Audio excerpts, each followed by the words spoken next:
ربي يا ربي، وين راك غادي؟ شوف كي كنت صحافي في المغرب وشوف كي وليت، يا سبحان الله. يا ربي يعطيك في الدنيا قبل الآخرة.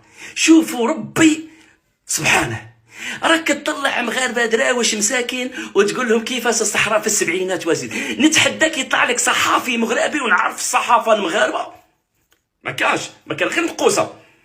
طلع لي صحافي يكون مغربي يحبس لك عقلك، يوقفوا لك بالاسئله وبالاجوبه وباش بغيت.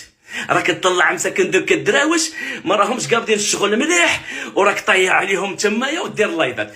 طلع لي صحافي مغربي وتشوف، يعطيك الدليل ويعطيك كل ما كاين في الدنيا والدين.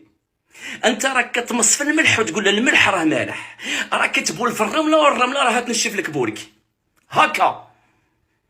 يا انت الخير المغرب اللي دار فيك الخير وكنت صحافي وكنت فين يا الدنيا فين، وشوف فين وليت. وراك تقول لهم كنت حمار. ما كنتش نفهم لان انت كنت صحافي في المغرب وكنت حمار.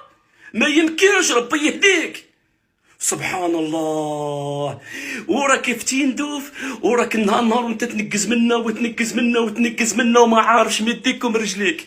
راك تجلسي راسك وتقول يا ربي واش راني ندير. راك تقولها وتقول يا ربي واش راني ندير، فين كنت وفين وليت.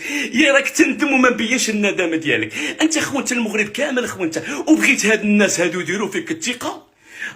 بغيت هاد الناس غادي يديروا فيك الثقه، يقول لك هذا هو اللي كاين.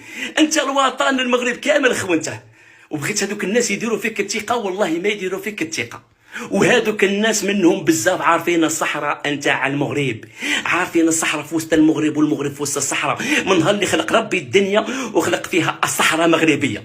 حبيت والله كرهت، الله غالب يا طارق.